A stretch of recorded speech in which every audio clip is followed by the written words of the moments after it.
Okay, we are recording. Welcome, everybody. Take it away, Angie. Hi, everyone. So they asked me this evening, if this is your first time on this call or if the first time you're listening to it, we're so grateful that you're here and that you're taking the time to lean in and learn a little bit different stuff from the different coaches. You may never have seen me.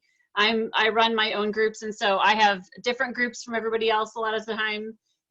So I'm one of the coaches on this team, and I'm going to talk a little bit tonight about kind of how to thrive during this season of a lot of crazy that's going on with a lot of unknowns, and how to kind of take the best care of yourself and also the best care of the people around you so that you can, you know, not just survive these next couple of weeks, but actually lean into your own fitness journey, but also lean into taking the best care of yourself so that you stay healthy through this all. So I have a couple different sections, so I'm going to start, and if you have questions or you need me to repeat something, please let me know, because I have a couple different lists. I went through the things that I thought were important. And if you have anything to add or you have anything you'd like to comment, please talk in the chat. If you click on the, I think it's on the more button on most people's screens, you can chat right there. If you're listening to a recording, you'll have to comment in your groups underneath it. But otherwise, I'm happy to comment back and forth with you as we go. I don't have all the answers, and this is something that is so new to everyone, where we're all on lockdown, that nobody, doesn't matter how old they are. I talked to my mother-in-law, she's 74, nothing like this has ever happened. So nobody has any real knowledge of how this is all going to pan out. So we just kind of have to keep our eyes fixed on what we do know and what we can do, and not worry and panic about the things that we can't do and can't control. So the things that I'd like to start with are getting back to the basics of your health. So the things that you may be just starting to do some of this stuff, and this may be common knowledge for you and it's not a big deal, but really these are the kind of I have five things for getting back to your health and taking the best care of yourself. And if you can do these things, they will help. Right, panic doesn't help anything. These things will help keep your immune system up. They will help keep you happier and healthier through all of this kind of crazy that's going on. So number one, drink your water. You know to drink your water. Yes, cheers. If you have your water with you, cheers. But drink your water. And if you don't know how much water to drink, it's half your body weight in ounces a day. You weigh 100 pounds, you drink 50 ounces of water. 200 pounds, 100 ounces of water. Not hard, but sometimes you have to be very intentional, especially if you're stuck at home, especially if you're not thinking about it. You need to, sometimes I set an alarm if I know I'm going to have a crazy day, to make sure, if you're nursing a baby, 2 million ounces of water, yes. I need to set an alarm to make sure that I drink my water. There are apps that'll tell you to do it. There are ones that'll make water sounds. I can't use those because they make me have to pee. So I don't use those apps, but I do set an alarm that will, like crickets or something like that, to remind me to drink my water. Okay, number two, eat very healthy, unprocessed foods. Your body will respond to unprocessed foods as a nutritional supplement. It is your medicine as a preventative way. And it's very important to eliminate as many of the packets, pouches, even the canned foods that have stuff in them. The closer you can get to the unprocessed, real, what it looks like food, the better it's going to be for you and the healthier you're going to be, because you're taking the best care of yourself. So in that is also Shakeology. It is an unprocessed food. So if you're drinking Shakeology, it is like having a multivitamin that will help you every single day. It has adaptogens that will help your body take the best care of itself as all of these weird things hit you. And if you get sick and you can still drink it, it's probably the best meal you can have, because it is a vitamin as well as being a nutritional supplement for you. And it's also very bioavailable, so your body can actually do something with those things. So as opposed to some of the other foods where your body sees it and doesn't really know what to do with it. And if you're sick, it doesn't have a good way to process those foods. Can I echo that real quick? Angie, I know I'm totally interrupting you, but guys, vitamins are so tightly packed that with some of them, you're really just paying for expensive pee, because your body cannot absorb it.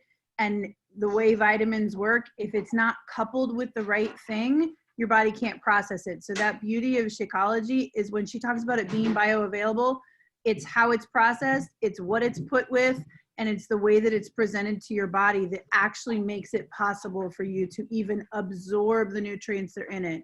So if you took every single nutrient from Shakeology a different way, you have no idea if your body is even able, well, I don't even know how to get half of the things that are in Shakeology another way. Like I wouldn't know where to buy them or how much it would cost. But even if you could, right, your body wouldn't necessarily be able to process it, because I don't want to climb a mountain with Darren.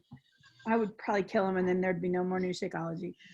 Anyway, my point is, like, I think I'm so glad you I know I jumped in, but I'm so glad you mentioned that, because that is the thing that people don't understand. They're trying so hard to be healthy and they don't understand that the things they're doing, their body can't even absorb. Right, they can't do anything with it, right? So if you're sick, drink your shake if you can. If you can't drink your shake, we get it. If you're nauseous, fine. But if you can, go ahead and do that. Number 3, and I checked this out because I knew I'd read this before, but I actually had to look it up to make sure. But exercise will actually boost your immune system for a portion of time afterwards. Not for the whole day, but it will boost your immune system. And some of the reasons why is it will slow the stress hormones, so your body is more able to deal with kind of viruses and bacteria, because it slows the release of stress hormones. It'll boost your mood if it's longer than 20 minutes, which will also help you fight off bad germs. And that brief rise in temperature when you exercise will help kill viruses and bacteria in your body. So exercise, even if it's a walk, even if you didn't buy BOD, even if you don't know what to exercise doing, message your coach, find out what to do. But if you can't do anything else, take a good hard walk for 20 minutes, and that will help your body take the best care of itself. It will help your stress, it will help your mood, and it will help your body raise its body temperature so that it can kill off all those bad germs. And the fresh air will give you the vitamin D, which helps your body all the time. So I took 2 walks today because I thought, well, I can't go anywhere, but I can be outside. All right, number 4, sleep. You need to be getting sleep. It will help your body take the best care of itself. I can't tell you how much sleep you need to get. I don't know what it is for you. I know what it is for me, because when I wake up in the morning, I know when I feel better and when I don't.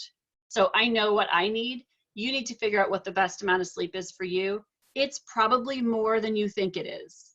That's the rule of thumb, is that if you think you can only live on 6, you probably need to be getting 7 or 8. So you need to think about how much you're sleeping, because that's actually one of the best ways for your body to fight off viruses, but also concern, worry, anxiety, taking the best care of yourself. And then the last one is prayer. Spending a little bit of time every day being grateful, having gratitude for the world we have, and asking for that peace and that calmness and that chance to take the best care of yourself, and just spending time in prayer actually will help your immune system. It will give you a sense of calm and a sense of peace. Now, I know, so those are my 5 back to the basic health tips. Sarah, you look like you have something to say. No, I was scolding my daughter for interrupting the call. Okay, sorry, you look like you were going to jump in again. All right. Now, what about this change in schedule? You have kids at home, or you have to work from home, or you have all these new things going on. My best tip for this is to let go of the expectation of what you think it's going to look like. I homeschool. I have kids in school. I have kids out of school. I have them all over the place. But I still have to figure out what this is going to look like, because it's different today and it will be tomorrow. So I have to know going into this that it's not going to be what I want it to be, probably. You know, it's not Laura Ingalls Wilder's house. It's not going to be, doesn't matter how much I want it to be, how much I want them to get along and sew granny squares or whatever together. They're not going to do it. Doesn't matter what I want. So I had to realize Friday, when this all came down the pike, that I was going to have to let go of all the expectations of what I thought this was going to look like. So if you already homeschool and you're used to this, but now you have a spouse at home, figure out the best way to make it work for them, because they have their whole world just got turned upside down too. So if you now have to work from home and try to get things done, you just have to set yourself up for the best success, whether that means setting work hours, whether it means finding a space to work so you can do that, whatever that means for you, take the best care of your work time and protect it. And if it means setting a schedule for you because you don't have the people at work and the meetings and all the other things you usually have to do, you need to set a schedule for yourself so that you actually get your work done, so you don't get to the end of the day and feel like you treaded water all day. So, but really, it's going to look different than you want it to, and releasing those expectations is going to really be a benefit to you, because what you're expecting is not what it's going to look like. So what I try to do now is, when I think about what I do with my own kids right now, is that I make a list of what I think needs to happen to make it feel like I won my homeschool day, my household day, and my own personal stuff. And that way, when I get to the end of the day, I can go, oh yeah, I did the rosary with my kids. We did these 4 subjects, and I took care of a room, and I did these other things with them. So what happens if they're driving you crazy? Because it's all new to everybody, and everybody got thrown into this last second. You know, like Elizabeth, her husband's going to be home. He's never home. He's going to be home all day long with her.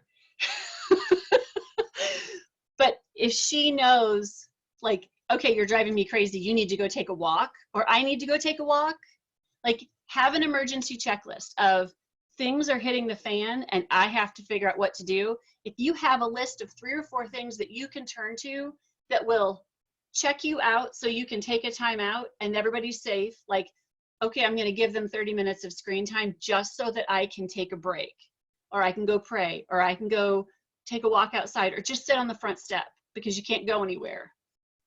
Make sure you have a little mini checklist of the things that you need to do to take care of yourself, so that you can take a time out, or they can take a time out, or you can send them on a timeout somewhere, because that might have to happen, because they're not used to being home either. And a lot of times, especially for my husband, at least when he's got stuck at home, he's like, what, this is not what I'm supposed to be doing. And he doesn't really have that desire to be home all day long with me, you know, cleaning toilets. Like, he wants to go work. He wants to do it. I know, who doesn't want to clean a toilet? But he wants to go work, and he feels like his purpose is not here. And that's important to recognize that. And, you know, if he needs to go pretend like he's working for 8 hours, even if he's not, I don't care. If that makes him happier, fine. If that's what needs to happen, so he can still keep his integrity of who he is and what he feels like he's called to do. All right.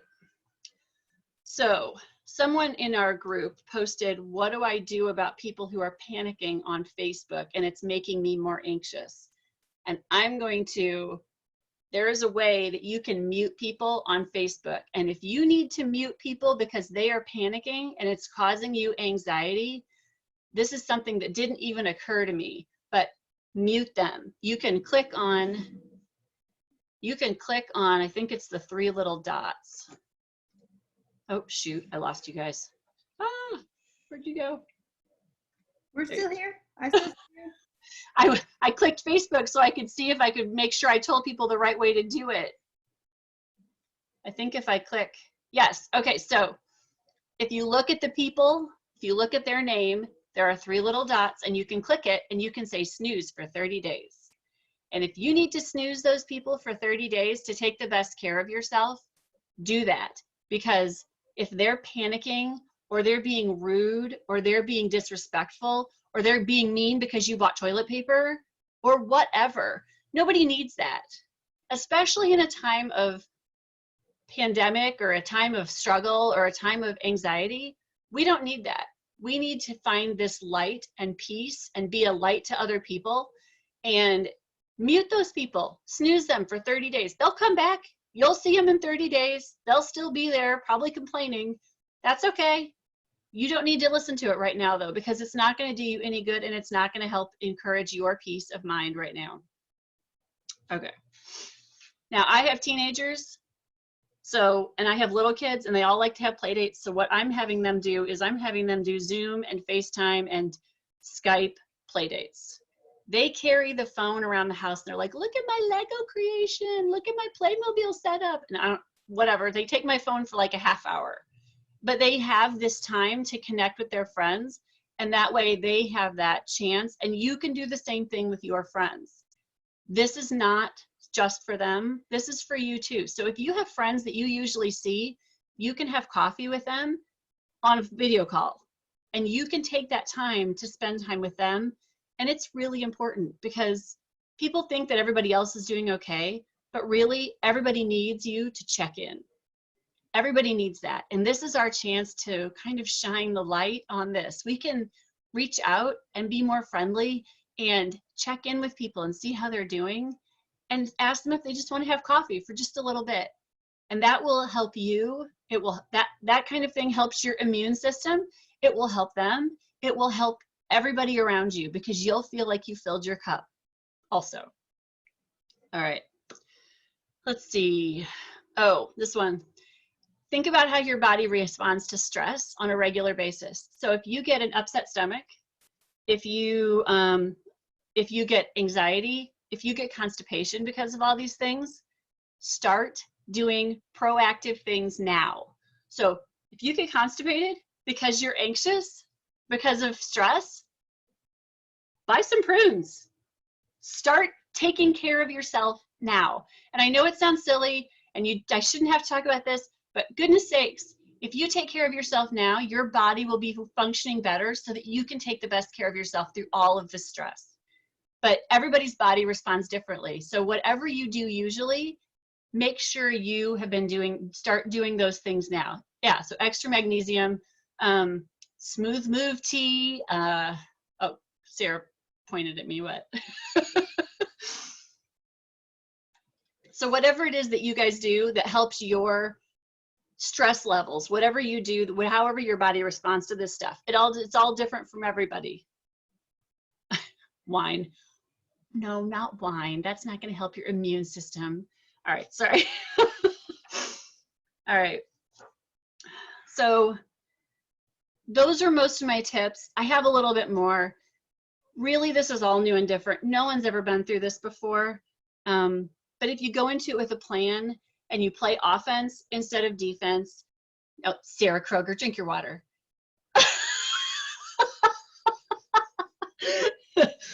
Go into this rather than having our hair on fire. If you go into this and every morning you start your day by filling your cup, by doing your prayer, by making sure you're doing your workout, by drinking your water, by doing your workout, by doing all the things you need to do to take the best care of yourself, you will be filling your cup so that when something does happen, because more likely than not, we might get sick. But if we are doing offense stuff, if we are taking the best care of ourselves, we don't have to go into it feeling like we're all over the place. We've lowered our expectations. We've changed how we think everything's going to go. And we're doing the things that we need to do so that we are proactively taking care of ourselves and our families. Okay, that's what I had. So there are 56 things in the chat. I saw some of them. I did not see all of them. Oh yeah, we have workouts every morning at 6 a.m. to pray and check in. So if you want to do that, in your challenge groups, there should be a link for that. This was so good, Angie. Like exactly what we needed tonight. Like, and I love that you shared for everyone about FaceTime and Zooming, because as us coaches, we have the joy because we work together. We a lot of times FaceTime and Zoom with one another frequently, but I never thought about sharing that with like our challengers and people who don't do that regularly. You know what I mean? Like there's many mornings Angie will FaceTime me and we have coffee, like, yeah. And it's a joy, you know, or I sitting in carpool line. And I think it's important for y'all. Like there were so many good things here. And I think that It was a lot of stuff. I'm sorry. No, so many good. I also love that you shared, I'm just reiterating it because I think it's really good about muting people. I snoozed a lot of people today and I snoozed a lot of people's stories today. because I don't want to not be on social media because there's a lot of good being shared, but I also don't want it to be filling my cup with the stressful stuff. So a lot of friends and family that are very alarmist, like they're muted for right now or snoozed. So I'm glad you shared that. But I just think that it's just, we want to turn in because it feels like everything's crazy, but the problem is we're going to be in for a long time. So we need to find ways to find connection because there's so much value in connection. I mean, and so all of this was so good. And did y'all notice it wasn't on how to schedule your day with school, and like people are sharing these schedules, which is great. But I've been laughing at them because Jim Gaffigan's wife made one where she talked about it was a progression of the rigid schedule. And it was like day 1 and then day 2. And then by day 3, it was like mom's hiding in the closet with wine and dad is like nowhere to be found and kids have watched like 8 hours of TV. I love how you said lower your expectations doesn't mean like giving up. I mean, as a person that struggles with perfectionism, it's just finding joy in this. And I love the meme that's been going around saying like, let this be a time that your kids remember it about being home with their family, like creating like memories. Like Hurricane Katrina was a crazy 6 weeks, but now it's a memory of playing 6 weeks nonstop cranium with one of my best friends and how we beat our husbands every time. You know what I mean? Like we remember that stuff more. So much good. I just wanted to say thank you. And the 6 a.m. workout link that everybody has, like the plan I just wanted to share is you can work out. If you're not working out in the morning, come read, come pray. Like we're not going to be chatting the first 30 minutes. It's literally going to be doing your morning stuff. And then I'll stay on for 20 minutes after to chat and pray with everybody for our day. But, so don't think like, well, I don't like working out in the morning. Well, get up and have a cup of coffee and read your devotional. Just be in view of other moms and women doing the same, or dudes if there's any dudes on here. So. Well, and just trying to take the best care of themselves, no matter what you're doing. That 6 a.m. can be just drinking your water and just waking up. But that hour that I wake up before my kids do takes the best care of me. And I do all of those things so that when they do wake up, I'm ready. I'm on offense. I'm not on defense. They're not waking me up with, can I have something to eat? Mm-hmm. I'm up and I'm fed and I have had my water and I've done my workout and I'm ready to spend the day with them because I've already taken the best care of myself. And so if you can do that and get up at 6 with us, that will start your day on offense, filling your cup before you have to pour out for everybody for the next 12 and a half, 13 hours, because they're going to be up forever and they're all never leaving. It's funny because I'm not an early riser naturally. So when I first said it, somebody said, you're going to get up. Now I have to because I just told everybody I'll do it. But I knew that was the only way for me to do it. And I know the days I do it, I'm such a better mom, like with my kids, because I'm not feeling like they're stealing my time because I just want that time to read and pray and do whatever. I like to just have an hour to do whatever I want to do. Like it doesn't, and so I'm excited to create that space. Yep. Oh, and Elizabeth is going to be working out at 10 a.m. and she'll make a graphic on the same link. You're going to do 6 and 10? Nice. So this was so good. Does anybody else have anything to add? We'll just be live all day long. 24 hours. We don't need to hang out with our kids. We're just gonna hang out with our people. This link. Right? It's this link, isn't it, Kelly? Yeah, it is. It's this link. Yeah. I just think and that's what I'm like, that's why I'm so thankful for this, because we don't have to go find that community. And my prayer is as the Sundays move on, we have more and more people even on our Zoom calls because no one's having to frantically prepare for their Monday, which as a byproduct of what's going on. But I love that we have this. Like, I mean, yeah, there is good value of a person-to-person hug. And I will, but this really helps. Like, you know what I mean? Like if you can't leave the house and hug a friend, it's so nice to have alternate way to connect with people during a season that's just full of uncertainty. And I love how you talked about like focusing on the positive and being proactive, and so many good things tonight. Thank you. Did you want me to pray? Or did you write something? You wrote it. Yeah, you did. You're always so good. I like it. It's always so good. I can't just like off the cuff pray. I like have to write it down. This is so good though. I feel like the blessing of our team and of the community is that we are all in different seasons, and you are kind of have your foot in like the homeschool and school and kids season and grown kids season, and having like your mother-in-law living with you season. And it's good that we have that. Like I have older kids, younger kids season, and we have moms with new kids. So like when you come on Sundays, you hear so many different perspectives. Like that's the value. We get to learn from one another, you know, and you had so much that you gave to us tonight. So thank you. Thanks. Okay, so let's close in prayer. Heavenly Father, during these uncertain days, please help us to be a light of peace and joy to all those who are panicking and scared. Help us to intentionally reach out to all those people who are alone or lonely or anxious. Watch over us through all of this and protect us, and help us to keep our eyes on you at all times, for you will not disappoint us. And we ask these in your holy name. Amen. Amen. Thank you so much, everybody. Prayers over a good week, and I guess I'll be seeing y'all at 6 a.m. We should take a picture though. Everybody smile. 1, 2, 3. Okay. Now I'll be seeing all you people at 6 a.m. All right. All right. Guys, good night. Bye.